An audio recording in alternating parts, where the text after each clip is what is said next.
Thank you, Honourable Speaker, sir. I would like to thank the Honourable Member for the question. Firstly, Honourable Speaker, the ban of beach dimmer was initiated after extensive research which identified that the status of beach dimmer stock was at unsustainable level, where individual species were either threatened, overexploited, or loss of resources in most customary fishing right areas, or CFRA.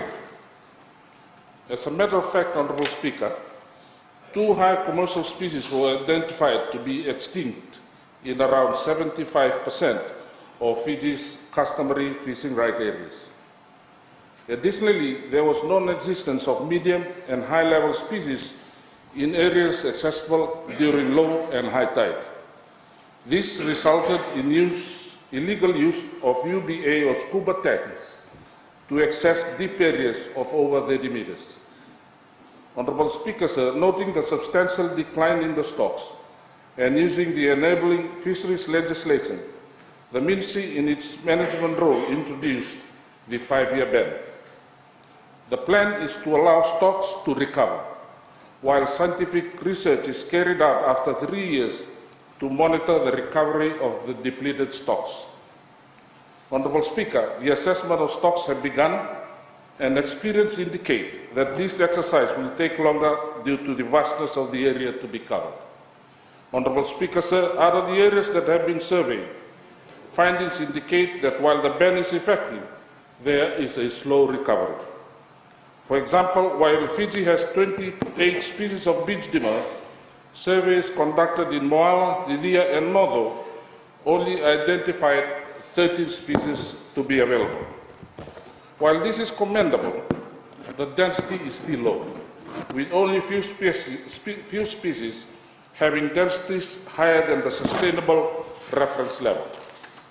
The bottom line, Honourable Speaker, is prior to the ban, and sustainable harvest levels call for immediate action to ensure that beach dimmer stocks were nursed back to sustainable or healthy levels.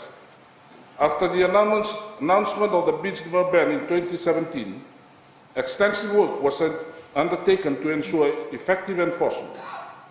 The major initiative and the decision was the establishment of the inshore coastal fisheries, which is tasked with the enforcement and monitoring of all coastal activities, as I said, in 2017. Honourable Speaker, the Ministry of Fisheries Enforcement Programme focuses on the different levels of activities within the beach dimmer trade. Surface patrols are being conducted within customary fishing right areas, while spot inspections are being done with no middlemen and exporters of beach dimmer.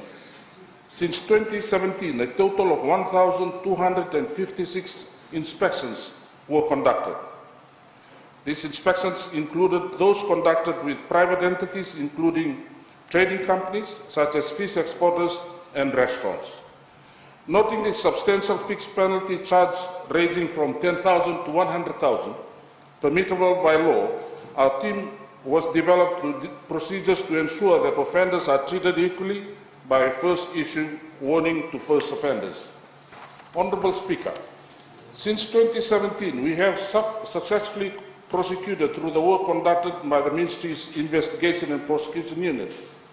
Currently, we have cases in court of offenders found in possession of beach dimmer and underwater breathing apparatus. We have identified that as long as there is trade, the illegal harvest of beach dimmer and the use of underwater breathing apparatus will continue. In addressing this, the Ministry of Fisheries has frequently conducted inspections on facilities that are known and suspected of trading beach dimmer and conducted seizures for fishers caught with UBA. Honourable Speaker, through the Ministry's Investigation and Prosecution Unit, we are able to take offenders to task and have identified that the harvest of beach dimmer is directly linked to the use of UBA. Additionally, through community support, we have been able to receive information of illegal activities that we can act upon. Honourable Speaker, the Ministry of Fisheries is determined to play its part in continuing this work to ensure that the law is upheld and more importantly, that the depleted marine resources are nursed back to sustainable levels. Thank you, Honourable Speaker, sir. Thank the Honourable Minister.